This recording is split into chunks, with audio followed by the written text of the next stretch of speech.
Барлықтарыңызға қайырлы күн достар, сіздермен оңай медицина. Бүгінгі біздің қарастыратын тақырыбымыз подагра. Жалпы подагра дегеніміз бұл грек тілінен аударғанда подос аяқ, агра қақпан, яғни қақпандағы аяқ деген мағынаны білдіреді. Бұлар пурин алмасуының бұзылуынан туындайтын қайталамалы жедел артрит және ішкі мүшелерімен қоса зақымдалып жүретін созылмалы қабынбалы ауру болып табылады. Жалпы подагра көбінесе осы 0,1% құрайды. Және де подаграда көбінесе осы әйел адамдарға қарағанда ер адамдар жиі ауырады. Шамамен 35-60 жаста ер адамдар ауырады. Негізгі басты себебі подаграның бұл гиперурикемия болып табылады. Гиперурикемия дегеніміз бұл қанда несеп қышқылының көбеюінің салдарынан болады. Сосын осы жерде аяқта осындай жағы несеп қышқылының кристалдары жиналып қалуынан болады, яғни буындарда. Оларды алдағы уақытта түсіндіретін боламыз. Жалпы біз гиперурикемияның пайда болу механизмі екі ретке қарастырамыз. Бірінші ретті және екінші ретті подагра деп бөледі. Бірінші ретті подагра бұл тұқым қуалайтын ауру. Бұның жалпы оның себептері жаңағы бүйректің несеп қышқылының бөлінуінің бұзылуынан байқайды. Сосын бірінші ретті осы подаграның жағы пуриндер метаболизміне қатысатын ферменттердің тұқым қуалайтын кемістігіне байланысты болып келеді. Екінші ретті подагра симптоматикалық, бұл подаграның 2-5% жағдайында кездеседі. Бұл яғни белгілі бір патологияның әсерінен қанда несеп қышқылының көбеюінен осы подагра дамиды. Яғни бұл қандай патологиялардың әсерінен болатынын анықтап өтетін болсақ, созылмалы гемолиздік анемия кезінде эссенциалдық полицемия, пернициоздық анемия, лейкоз, псориаз, миелом ауруларында және де осы медикаменттердің әсерінен, яғни несеп жүргізетін дәрілер, салицилаттар, туберкулезге қарсы препараттар, антигипертензивтік препараттардың нәтижесінен пайда болады. Негізі подаграның даму механизмі бұл қанда несеп қышқылының болуымен, яғни несеп қышқылының көбеюімен сипатталады. Бүйректе компенсаторлық реакциялар несеп қышқылын бөлуді көбейтуі және де ураттар тіндерде жиналып қалуы. Урат деп отырғанымыз бұл несеп қышқылды натрий. Және де ураттар бұл белгілі бір мүшелерге барып, сол жерде жиналып, яғни кристалдар түзеді. Бұл ураттар буындарды, сіңір қынаптарында, синовиалды қалтада, теріде, бүйректе жиналады. Және де ураттар сіңірлерде, қапшықтарда, осы жаңа айтып кеткеніміздей, тері астында жиналуы тофус деп аталатын белгілі бір осы подаграға тән туындының түзілуі.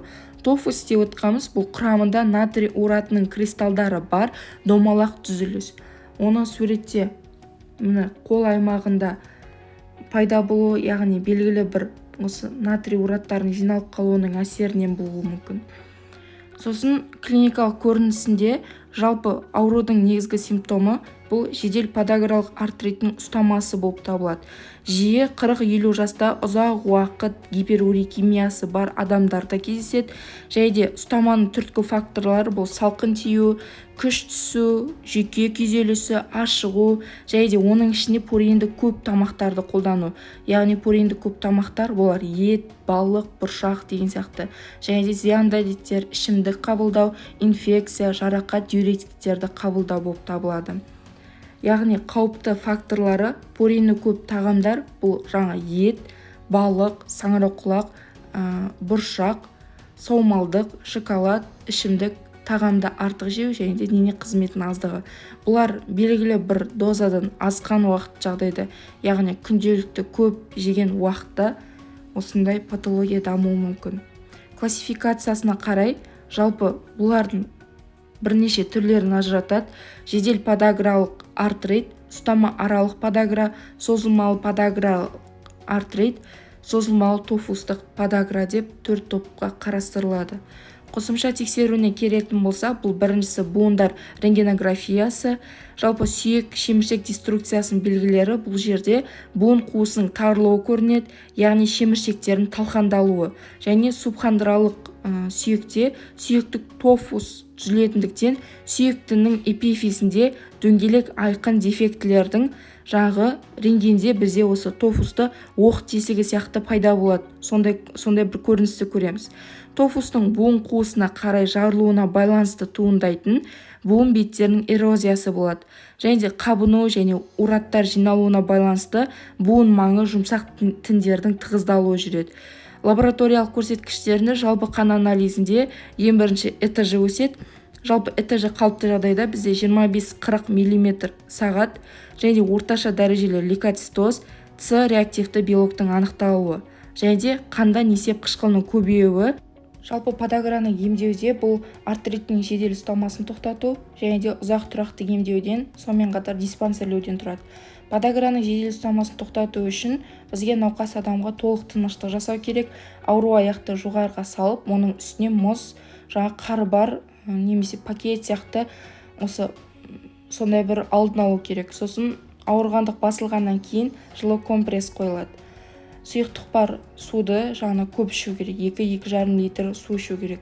Ол су дегенге сілтілі еріттілер, компот, сүт деген сияқты басқа да сұйықтықта жатпайды. Подагралық артриттің жедел ұсталмасын басу үшін бейстероидты қабынуға қарсы препараттар, глюкокортикоидтар және колхицин қолданылады. Бейстероидты қабынуға қарсы препараттарға диклофенак, ибупрофен, эндометацин, кетопрофен, напроксен деп аталатын препараттар қолданады.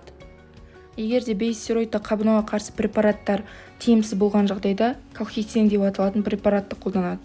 Бұларға колхицинді ішке 0,5-0,6 мг әр сағат сайын, сосын артрит ұсталмасы тоқтағанға дейін немесе мүмкін ең жоғарғы дозаға дейін, яғни 6 мг дейін жеткенге дейін қабылдайды. Сосын колхицин тез әсер ету үшін асқазан ішек жолдарында болатын асқынулардың алдын алу үшін венаға енгізіледі. Ол 10-20 мл физиологиялық ерітіндіге колхициннің 3 мг артық емес дозасын қосып, 10-20 минут ішінде венаға жіберіледі. Подаграның ұстамасын тоқтату үшін алдын ала жуылған буынға глюкокортикоидтарды жібереді. Ірі буындарға преднизолонның 10-40 мг, ал ұсақ буындарға 5-20 мг жібереді. Және де глюкокортикоидтарды жүйелі түрде беруге болады. Преднизолонның 0,5 мг килограммға қарап дозасында ішке қабылданады. Және де метил преднизолонды 50-150 мг дозасында венаға жіберуге болады. Ұзақ тұрақты емдеу бұл құрамында пуриндер, майлар және белоктар аз антиподагралық диета белгіленеді. Тағамның ішінде пурин көп тамақтар, етті суптар, экстракттар, бүйрек, бауыр, өкпе, ми, құс еті деген сияқты, балықтың майлы сорттары, қуырылған ет, жас малдың еті деген сияқты, бұршақты өсімдіктер, жас бұршақтар, түстік капуста, жұмыртқа, колбаса деп аталатын өнімдер қолдануға болмайды. Сосын ашығуға болмайды, және ішімдік ішкен жағдайда оны тоқтату керек міндетті түрде, және сұйықтықты көп ішу керек. Күнге 2-2,5 литр су ішу керек. Подаграның базисті емі бұл қандағы несеп қышқылының мөлшерін қалыпты күйге келтіретін дәрілерді ұзақ қолдану. Бұл дәрілерді қолданғанда ұстау керек. Жалпы принциптер бұл дәрілер тек ұстама аралық кезеңдерде қолданады, препараттар ұзақ қолданады, яғни айлап, жылдап болуы мүмкін. Несеп қышқылы қалыпты күйге келген кезде аздап үзілістер, яғни шамамен 2 апта, 1 ай деген сияқты үзіліс жасауға болады. Препаратты бұзылған пурин алмасуының типіне қарап, метаболизмдік, бүйректік, аралас деп белгілейді. Егер де бұл тип анықталмаған жағдайда, онда орикодепрессанттар қолданады. Сіздермен бірге болған қиын тақырыпты оңай тілмен түсіндіретін оңай медицина. Барлықтарыңызға сәттілік. Соңына дейін қарағандарыңызға рахмет. Оқуда жемісті болыңыздар.